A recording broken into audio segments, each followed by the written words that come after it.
Good morning friends. आज हमारी class 4th है। पहले की 3 क्लास में हमने आपको स्वतंत्रता से पहले शिक्षा का स्वरूप कैसा था उसके बारे में बताया। आज इसी टॉपिक से रिलेटेड हम कुछ प्रश्न उत्तर पढ़ेंगे।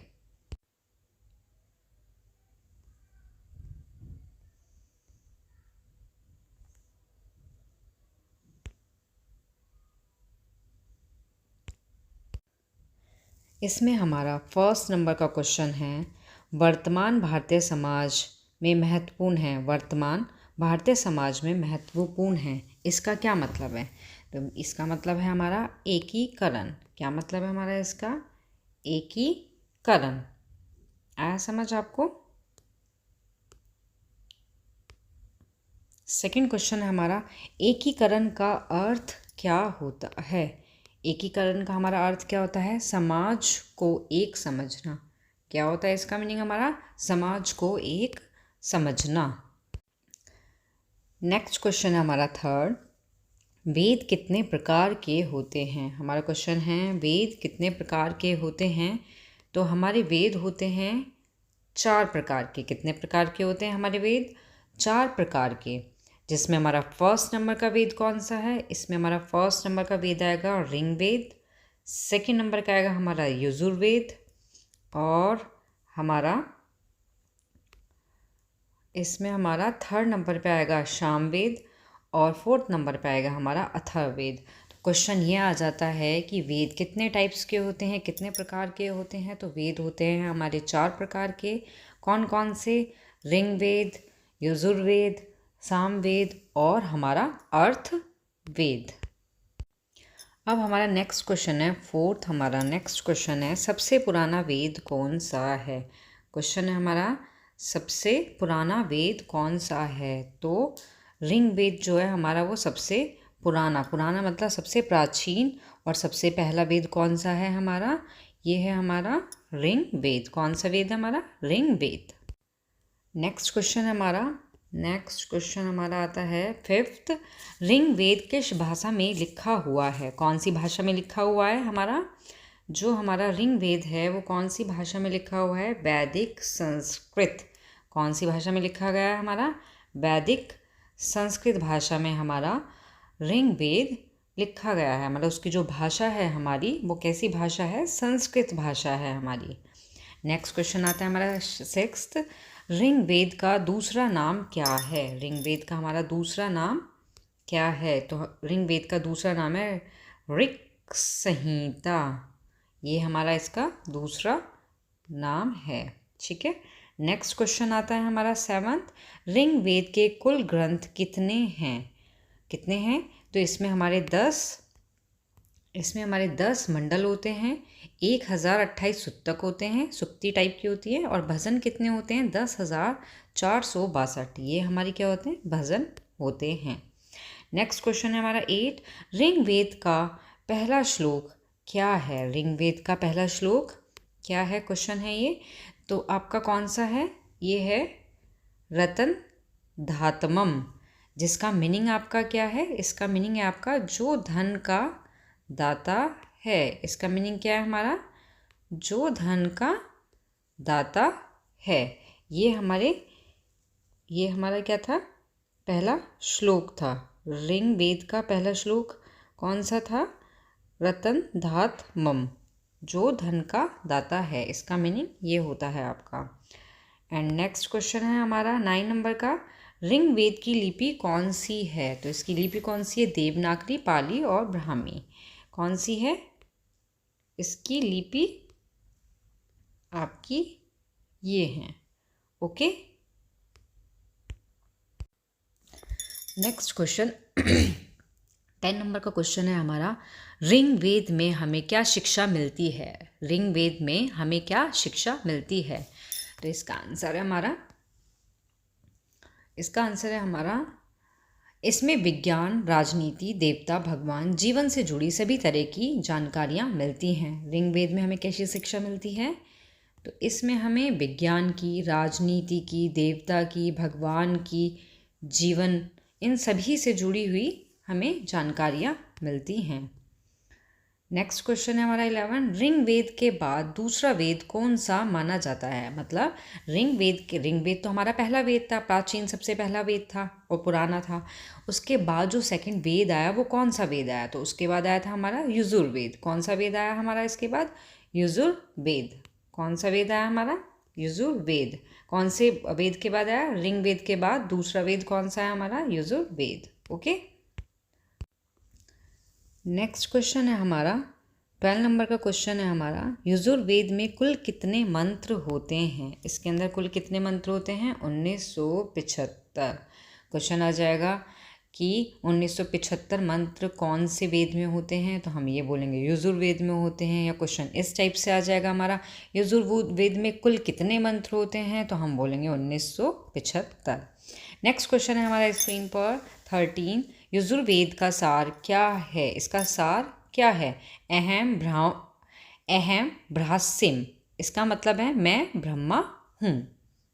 ओके, नेक्स्ट क्वेश्चन 14 है हमारा, यजुर्वेद में क्या पढ़ाया जाता है। इसमें क्या पढ़ाया जाता है, तो इसमें हमें पढ़ाया जाता है, यजुर्वेद में हमें क्या पढ़ाया जाता है, इसमें हमें पढ़ाया जाता है आपका ज्ञान, कर्म और उपासना का सार। यजुर्वेद में हमें क्या पढ़ाया जाता है, ज्ञान, कर्म और उपासना का सार हमें पढ़ाया जाता है।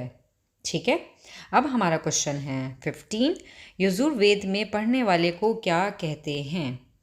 मतलब जो हमारे स्टूडेंट होते हैं, जो हमारे छात्र होते हैं, उसको हम यजुर्वेद में हम क्या कहते हैं, अध्वर्यु। क्या बोलते हैं हम उसमें, स्टूडेंट मीन्स छात्र को क्या बोलते हैं हम यजुर्वेद में, उसको बोलते हैं हम अध्वर्यु।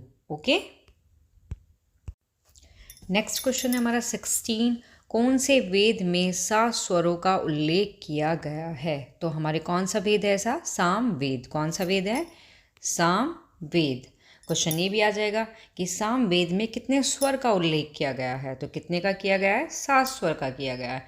क्वेश्चन इस तरीके से भी आ जाएगा, कौन से वेद में 7 स्वरों का उल्लेख किया गया है, तो कौन से में किया गया है हमारा किया गया है साम वेद में। कौन से में किया गया है, साम वेद में। ओके,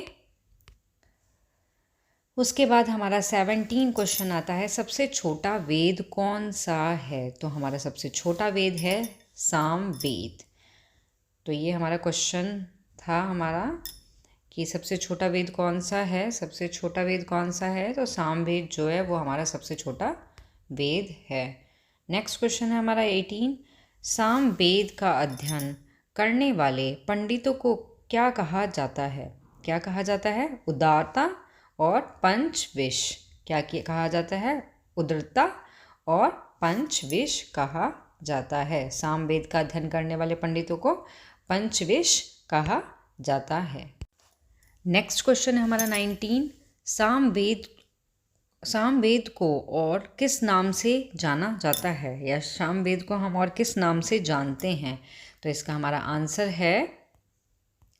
आंसर है मंत्रों का वेद और गीता की पुस्तक। इन 2 नामों से भी हम साम वेद को जानते हैं। क्वेश्चन हम ये भी आ सकता है हमारा, मंत्रों का वेद कौन से वेद को कहते हैं, तो वो साम वेद को कहते हैं। या गीता की पुस्तक वो कौन से वेद को कहते हैं, तो वो हम साम वेद को कहते हैं। नेक्स्ट 20 हमारा क्वेश्चन है, साम वेद में कितने मंत्र होते हैं। कितने मंत्र होते हैं, 1875। साम वेद में कितने मंत्र होते हैं, 1875। नेक्स्ट क्वेश्चन है आपका 21, सबसे बाद में लिखा वेद कौन सा है। सबसे बाद में कौन सा वेद लिखा गया था हमारा, अर्थवेद। कौन सा वेद लिखा गया था हमारा, अर्थवेद। सबसे बाद में लिखा वेद कौन सा है, अर्थवेद। ओके, नेक्स्ट क्वेश्चन है हमारा 22, अर्थवेद कहलाता है। अर्थवेद कहलाता है, क्या कहलाता है, जादू का वेद। कौन सा वेद कहलाता है, जादू का वेद। क्वेश्चन आपका सुपर टेट में इस तरीके से भी आ सकता है कि जादू का वेद कौन सा वेद कहलाता है। तो जादू टोना ये सारे तंत्र मंत्र ये किस चीज़ के अंदर आते हैं, ये आपके आते हैं अथर्ववेद के अंदर। किसके अंदर आते हैं, अथर्ववेद के अंदर। ये इम्पोर्टेंट क्वेश्चन है आपका, एक सेकेंड, ये आपका इम्पोर्टेंट क्वेश्चन है ये, ठीक है। उसके बाद है आपका 23 क्वेश्चन, अथर्ववेद का उपवेद है कौन सा है? अथर्ववेद का जो उपवेद है वो कौन सा वेद है? ये है शिल्प वेद। कौन सा वेद है? शिल्प वेद। नेक्स्ट क्वेश्चन है आपका 24, कौन सा वेद? नेक्स्ट क्वेश्चन है आपका, कौन सा वेद ब्रह्मदेव के नाम से जाना जाता है? ब्रह्मदेव के नाम से कौन सा वेद जाना जाता है? अथर्ववेद। कौन सा वेद जाना जाता है? अथर्ववेद। नेक्स्ट क्वेश्चन है हमारा 25। नेक्स्ट क्वेश्चन 25 है, अथर्ववेद की रचना किस काल में हुई? कौन से काल में हुई? तो उत्तर वैदिक काल में हुई। क्वेश्चन ये भी आ जाएगा, उत्तर वैदिक काल में कौन से वेद की रचना हुई थी, या कौन सा काल था जिसकी रचना उत्तर वैदिक काल में हुई थी? तो वो कौन सा था हमारा? इस तरीके से आ जाता है, तो वो था हमारा अथर्ववेद। ओके। नेक्स्ट क्वेश्चन है हमारा 26, वैदिक काल में शिक्षा का मूल आधार क्या था? वैदिक काल में शिक्षा का मूल आधार क्या था? तो था गुरुकुल। मतलब इसमें जो शिक्षा दी जाती थी वैदिक काल में, मैंने आपको पढ़ाया भी था, आपको पहली क्लासेस में, class first second third first में था ये। तो वैदिक काल में शिक्षा का मूल आधार क्या था? गुरुकुल। इसमें जो शिक्षा दी जाती थी बच्चों को, वो कहाँ दी जाती थी? वो दी जाती थी गुरुकुल में, ठीक है। अब हमारा 27 नंबर का क्वेश्चन है, वैदिक काल में शिक्षा का माध्यम कैसा था? जो वैदिक काल था उसमें शिक्षा किस माध्यम से दी जाती थी बच्चों को? ये भी मैंने आपको पढ़ाया था पहले क्लासेस में, आप पहले की क्लासेस देखना। तो उसमें हमारा शिक्षा का माध्यम था संस्कृत और मौखिक। मतलब इसमें रिटर्न लिखने वाली नहीं होती थी शिक्षा, इसमें क्या होती थी? मौखिक रूप से होती थी। इसमें मौखिक रूप से बच्चों को या छात्रों को पढ़ाया जाता था वैदिक काल में, ठीक है। नेक्स्ट क्वेश्चन है हमारा 28, वैदिक काल में शिक्षा का मुख्य उद्देश्य क्या था? वैदिक काल में हमारा शिक्षा का मुख्य उद्देश्य क्या था? तो इसमें हमारा मुख्य उद्देश्य था व्यक्ति का सर्वांगीण विकास करना। कि व्यक्ति का हमें क्या करना है? सर्वांगीण विकास करना है। जो छात्र हैं उनका कौन सा विकास करना है हमारा? इसमें करना है सर्वांगीण विकास करना है। ओके। अब हमारा नेक्स्ट क्वेश्चन आता है 29, जिसमें है, नेक्स्ट क्वेश्चन है हमारा, वैदिक काल में शिक्षा के लिए प्राथमिक शिक्षा कहाँ दी जाती थी? वैदिक काल में शिक्षा के लिए जो प्राथमिक प्राइमरी जो सबसे स्टार्टिंग की जो शिक्षा होती थी वो कहाँ पे दी जाती थी? तो वो दी जाती थी हमारी परिवार के अंदर। बच्चा छोटा बच्चा है, वो स्टार्टिंग में जो उसको जो शिक्षा दी जाती है वो फैमिली से दी जाती है, मतलब परिवार से दी जाती है। जो तुम्हारे पेरेंट्स होते हैं, तुम्हारे रिलेटिव्स होते हैं, उनसे। तो इसमें यही क्वेश्चन है कि वैदिक काल में शिक्षा के लिए प्राथमिक शिक्षा कहाँ दी जाती थी? तो कहाँ दी जाती थी? आपकी परिवार में दी जाती थी। ओके। नेक्स्ट क्वेश्चन है आपका 30, वैदिक काल में शिक्षा के लिए कितनी अध्ययन विधि बताई गई हैं? वैदिक काल में तब हम बच्चों को शिक्षा देते थे, तो अध्ययन की कितनी विधि बताई गई हैं? तो इसमें हमारी विधि बताई थी 3। इसमें हमारी विधि बताई थी 3 मतलब 3। कौन सी? श्रवण, कि हम सुनेंगे, कोई भी हमें शिक्षा दी जा रही है उसका श्रवण करो, सुनो, मनन करो, और नित्य ध्यासन, और उसका ध्यासन करो। ओके। तो हमें कितना वैदिक काल में शिक्षा के लिए कितनी अध्ययन विधि दी गई हैं, कितनी अध्ययन विधि बताई गई हैं? तो 3 बताई गई हैं। कितनी बताई गई हैं? 3। ओके। कौन कौन सी? श्रवण, मनन और नित्य ध्यासन। ओके। नेक्स्ट क्वेश्चन है हमारा 31, वैदिक शिक्षा का दूसरा नाम क्या है? क्वेश्चन ये आ जाता है कि जो वैदिक काल में जो शिक्षा दी जाती थी, तो उसमें वैदिक जो शिक्षा होती थी उसको दूसरे कौन से नाम से बुलाया जाता था, या पुकारा जाता था, या बताया जाता था? तो इसमें हमारा आंसर रहेगा गुरुकुल प्रणाली। कौन सी प्रणाली? गुरुकुल प्रणाली। ओके। नेक्स्ट इसमें हमारा 32 क्वेश्चन है, कौन सा वेद कन्याओं के जन्म की निंदा करता है? ये जो हमारे 4 वेद थे, इनमें से हमारा एक वेद है जो हमारे कन्याओं के जन्म, तब कन्याओं का जन्म होता है तो उस चीज़ की निंदा करता है। तो कौन सा वेद है हमारा? ये हमारा वेद है अथर्व वेद। कौन सा वेद है हमारा? अथर्व वेद, जो कन्याओं के जन्म की निंदा करता है। ओके, नेक्स्ट क्वेश्चन है हमारा 33 क्वेश्चन है हमारा, बोध काल में शिक्षा कहाँ दी जाती थी? बोध काल में शिक्षा कहाँ दी जाती थी? ये क्वेश्चन इम्पोर्टेंट है।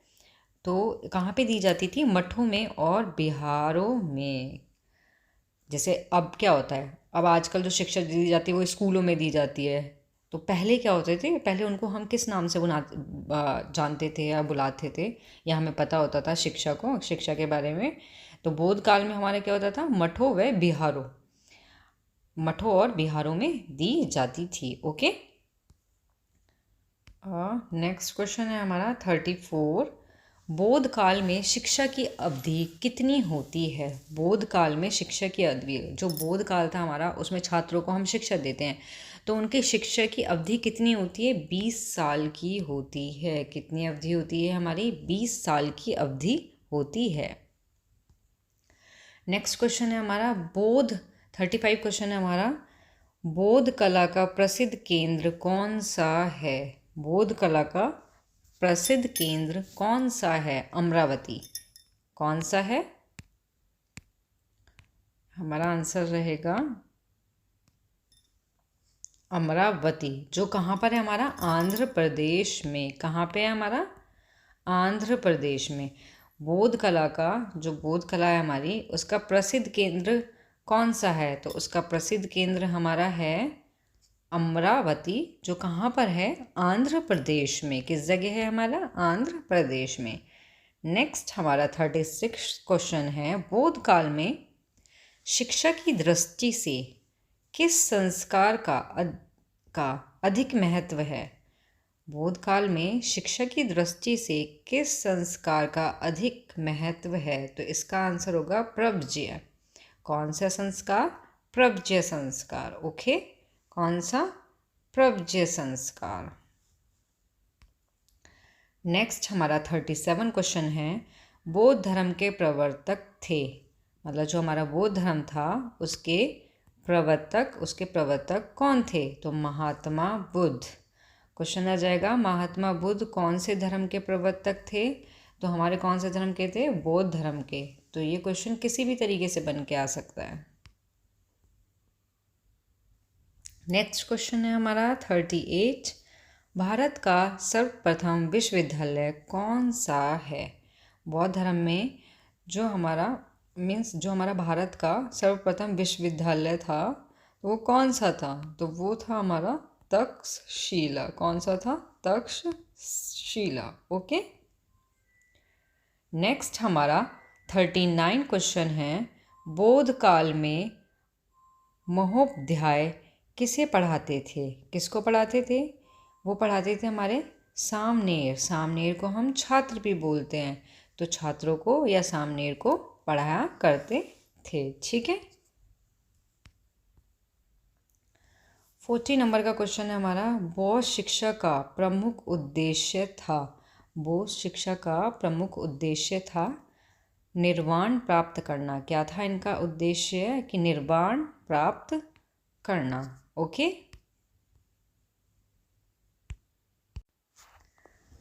नेक्स्ट क्वेश्चन है हमारा 41। नेक्स्ट क्वेश्चन है हमारा 41, मध्यकालीन शिक्षा मुख्य रूप से किस पर आधारित है? जो मध्यकालीन शिक्षा है वो मुख्य रूप से किस पर आधारित है? तो वो जाति और धर्म पर हमारी कौन सी शिक्षा आधारित है? मध्यकालीन। ठीक है, मध्यकालीन शिक्षा हमारी जाति और धर्म पर निर्धारित है। 42 क्वेश्चन, मध्यकालीन शिक्षा कहाँ दी जाती है?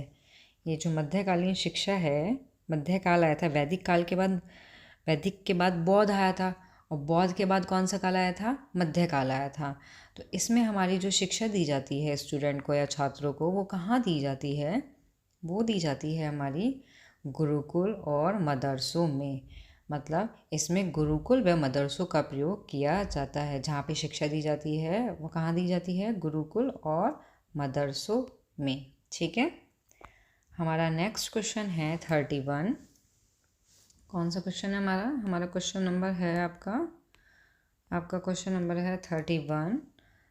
तो इसमें क्या है, इसमें है हमारा शिक्षा का माध्यम मध्यकालीन में कैसा था। तो अरबी व फारसी था। मध्यकालीन में शिक्षा का माध्यम कैसा था, तो ये कौन सा था, अरबी और फारसी। कैसा था, अरबी और फारसी। ठीक है। नेक्स्ट क्वेश्चन आता है हमारा 44। मध्यकाल में शिक्षक व शिक्षार्थी को क्या कहते हैं। मध्यकाल में शिक्षक व शिक्षार्थी को क्या कहते हैं। तो हमारा जो शिक्षक होता है, उसको बोलते हैं उस्ताद। क्या बोलते हैं, उस्ताद। और जो हमारा इसमें जो हमारा स्टूडेंट, छात्र मीन्स शिक्षार्थी जो होते हैं, उसको हम बोलते हैं शागिर्द। क्या बोलते हैं, शागिर्द। ओके। क्वेश्चन ये आ जाता है कि उस्ताद, शिक्षक को उस्ताद कौन से काल में बोला जाता था। तो ये बोला जाता था मध्यकाल में। इस तरीके से भी ये क्वेश्चन आ सकता है आपका। तो क्वेश्चन घुमा फिरा के दे सकते हैं एक ही क्वेश्चन को आपके। ओके। अब आपका क्वेश्चन आता है 45, जिसमें है आपका मध्यकाल में भारत में किसका शासन था। तो किसका था, मुस्लिम शासकों का। जो मुस्लिम थे उस टाइम पे, तो उन्हीं का वहाँ पे क्या था, शासन था। कौन से काल में, मध्यकाल में। किसका शासन था, मुस्लिमों का। ठीक है। नेक्स्ट आपका 46 क्वेश्चन आता है। मुस्लिम काल में शिक्षा का प्रारंभ किस संस्कार से हुआ। तो कौन से हुआ था, बिस्मिल्लाह संस्कार से। क्वेश्चन आपका इस तरीके से भी आ सकता है कि बिस्मिल्लाह संस्कार जो है वो शिक्षा का प्रारंभ कौन से काल में हुआ था। तो वो मुस्लिम काल में हुआ था। ठीक है। अब आपका नेक्स्ट 47 नंबर का जो आपका क्वेश्चन है, 47 नंबर का जो क्वेश्चन है ये है मध्यकाल में मध्यकाल में उच्च शिक्षा की व्यवस्था किन शिक्षण संस्थाओं में होती है। मध्यकाल में उच्च शिक्षा की व्यवस्था किन शिक्षण संस्थाओं में होती थी। तो किस में होती थी, मदरसों में होती थी। जो उच्च शिक्षा थी, प्रारंभिक की इसमें बात नहीं कर रहा, इसमें बात कर रहा है आपकी उच्च शिक्षा की, कि उच्च शिक्षा का शिक्षण जो है उसके लिए जो संस्थाएं होती थी वो कौन सी होती थी। तो वो हमारे मदरसे हुआ करते थे। ठीक है। उसके बाद आपका नेक्स्ट क्वेश्चन है 48 नंबर का आपका क्वेश्चन है। मध्यकाल शिक्षा के मुख्य केंद्र कौन कौन से हैं। हमारे जो मध्यकाल शिक्षा थी उसमें जो मुख्य केंद्र थे, जहाँ पर इसमें क्या था, जो मुख्य केंद्र हुआ करते थे वो कहाँ कहाँ थे। तो वो हमारे थे आगरा में, दिल्ली में, लाहौर में, अजमेर में, मुल्तान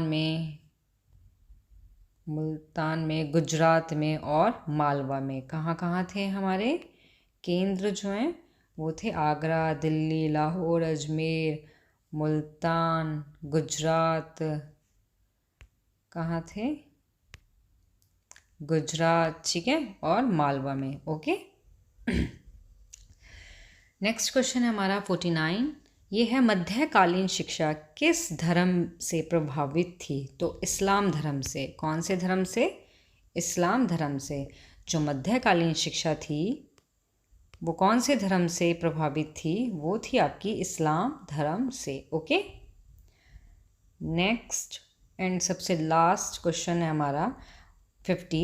मध्यकालीन शिक्षा की प्रगति किस भाषा के काल में सर्वाधिक हुई। किसके काल में हुई थी, अकबर के। जो मध्यकालीन हमारी इसमें जो हमारी मध्यकालीन शिक्षा की जो प्रगति हुई थी वो कौन सा बादशाह के शासन में हुई थी। तो वो हुई थी हमारी कौन से काल के बादशाह के उसमें हुई थी, वो हुई थी हमारी अकबर। किसके में हुई थी, अकबर में। तो ये आज के हैं आपके 50 क्वेश्चन। ठीक है। इनका आप रिवीजन करना, ये सभी आपके क्वेश्चंस। ठीक है। तो आज हमने ये सभी 50 क्वेश्चन पढ़े हैं 1 से लेके 15। जो हमारे किस्से थे स्वतंत्रता से पहले जो शिक्षा का स्वरूप था उससे रिलेटेड थे। अब इसके बाकी के आगे के क्वेश्चंस भी आपके रहते हैं जिनको हम नेक्स्ट क्लास में पढ़ेंगे। ये सभी आपके क्वेश्चंस थे जो हमने पढ़े हैं आज। इन सभी का रिवीजन करना, डेली रिवीजन करोगे, डेली पढ़ोगे इनको वीक में 1 बार, तो आपको ये समझो कि आपके 10 नंबर बिल्कुल पक्के। क्योंकि ये जो सब्जेक्ट है आपका शिक्षण कौशल, ये हमारा 10 नंबर का आता है। तो धीरे धीरे करके इसी तरीके से पढ़ते रहोगे तो आपको 10 नंबर पूरे मिलेंगे इसमें। And thank you. जिसको भी वीडियो पसंद आई हो वो इसको लाइक करे, सब्सक्राइब करें एंड शेयर करें। कल हम पढ़ेंगे इसी टॉपिक से रिलेटेड और प्रश्न उत्तर। ठीक है, थैंक यू।